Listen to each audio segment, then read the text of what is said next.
Rhythm is everything. Automatically, your hands are going to be synced up perfectly if the rhythm in your left hand is perfect and the rhythm in your right hand is perfect. You should practice each hand separately.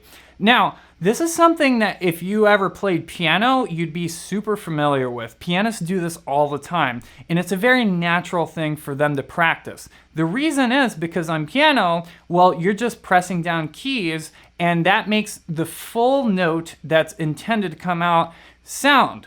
So the only thing that's weird about the guitar is that it's really hard to isolate just the left hand without having the right hand involved, because if I play something, just play a couple notes here in a string, and I'm only using my left hand, no right hand, it sounds very, very quiet. You need the pick to really get the note to sound out as loud as possible.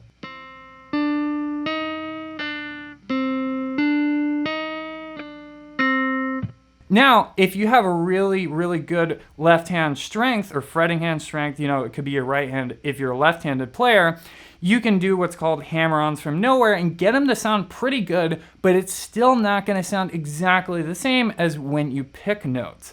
So that brings me to one point that I think is super important when you're isolating your left hand, is that you should make sure really that you're playing while plugged into an amplifier. Now, a lot of people say you should practice unplugged because then you don't have effects and stuff. Well, you don't have to have effects on your amp. You can play with a perfectly clean sound, but I strongly, strongly recommend that you do this with an amplifier, because that way you can hear very clearly and loudly when you're playing with just the left hand and no picking. Now, as far as the right hand, one thing that I've done that really, really helped me out when I was really struggling with my picking is to simply pick notes on one string.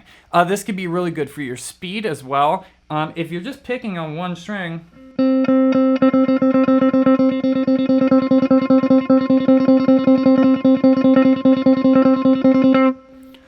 it's the easiest way that you're going to be able to pick any note. You're not going to have to deal with changing notes with your left hand. And again, it's that same concept of isolating each of your hands.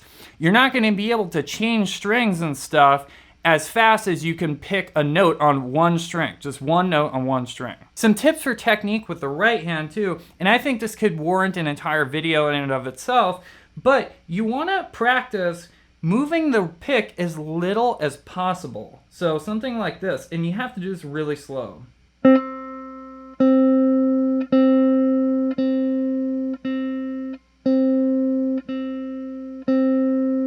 So what I'm doing there is I'm making sure that my pick only goes to the other side of the string with as little space as possible. Not going past the string all the way to the next string, just sticking exactly, hugging around the string, really. And also I'm making sure I'm only using the very tip of the pick to cross the string. That way I know the exact point at which the note is going to sound out. And again, that just helps your rhythm to be more precise, which is going to lead to you having better synchronization. Also, if you use more than the tip of the pick, if you're using too much of the pick to try to cross the string, well, that's just going to be more of the pick that has to go around the string, because the string's made out of metal. The pick can't go through it. It has to go around it. So you want to use as little as possible to pick that string so that there's the least amount of resistance possible and you know exactly when the note's going to happen. So now you've been isolating your hands, practicing, and you've been getting the time better in each of them, but now you're going to have to combine them, because at the end of the day, all the stuff that you play is going to use both of your hands in a natural manner. So I want to give you a couple of exercises that I find to be really, really useful for just really strengthening up that hand synchronization. So you can do any of these exercises with any scale or any group of notes, and I'm just going to pick these three notes here, G, A, and B flat on the 4th string. That's on the 5th fret, 7th fret, and 8th fret. So the first exercise that we're going to do is we're going to pick each note 4 times and keep just alternating through them. So that would sound like this.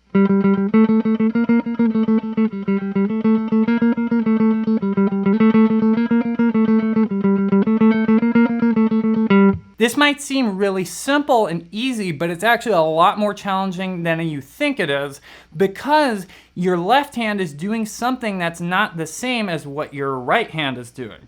Your right hand is playing 16th notes, 1E and a 2E and a 3E and a 4E and a, but really your left hand is just playing quarter notes. So you actually have two different rhythms going on at the same time, and your left hand is moving pretty slow, but even though it's moving slow, it needs to be super duper precise about when your finger switches so that you don't get any hiccups in the sound. With the next exercise, we're going to reduce the number of picks to 2 on each note.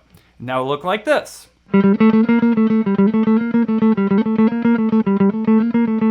Again, the same thing. I think that this one's a little bit harder than playing 4 picks per note, but like I said, it seems simple, but it's really challenging to get that left hand to come down at the exact moment so that each switch between the notes sounds perfectly clean. And then finally, the third exercise after you're comfortable with those two is going to be just playing 1 pick per note and alternating through just like you would any other scale that you're playing.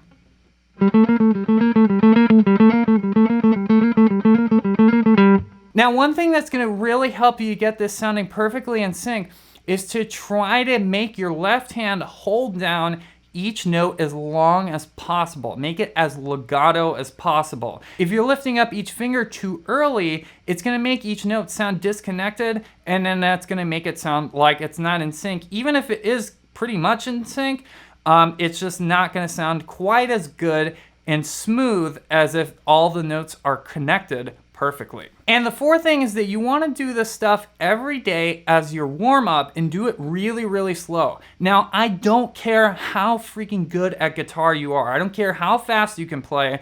You're always going to benefit from playing super slow because you can see every single level of detail and nuance in what you're doing and every single little minute motion of your fingers. Now, one of the warm-ups that I've been doing recently looks something like this.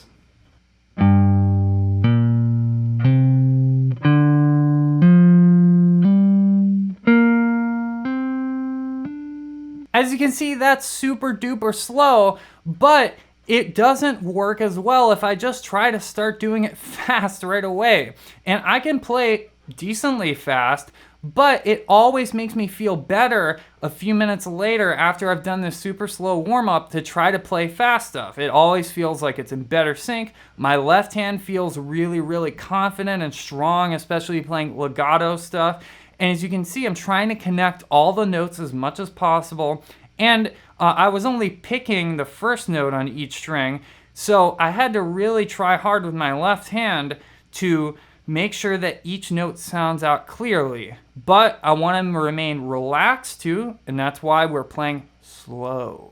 The last thing I'll leave you off with is that you should take these principles that I talked about and don't just do exactly what I told you, but try to be creative, make your own exercises that are relevant to the music that you're trying to learn. So you can do these kinds of exercises with a lick and a solo that you've been working on and you're having trouble with. You can take a lick and double all the notes or quadruple all the notes, or just work on the left hand part or just work on the right hand part, or take a scale you've been learning and do the exercises with that scale.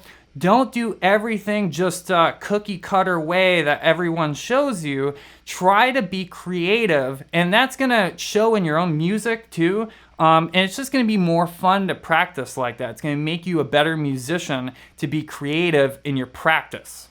So if you're someone who's confused and frustrated trying to navigate the guitar fretboard and you feel like you're stuck playing in one position on the neck all the time and you've had enough of it, you want to achieve the freedom that you know that you can attain on the fretboard once and for all, then make sure you head on over to Jamsville.com and check out the Jamsville GPS Fretboard Fundamentals course. I specifically designed this course to help people like you master the guitar fretboard so you can have freedom playing anywhere you want on the neck, going all the way from the bottom of the neck to the top of the neck, back down, and doing it effortlessly. It's going to take you step by step and turn by turn exactly to where you want to go. So go check it out right now. Make sure you subscribe to the channel and hit the notification bell if you haven't already. And until next time, listen, learn, and jam.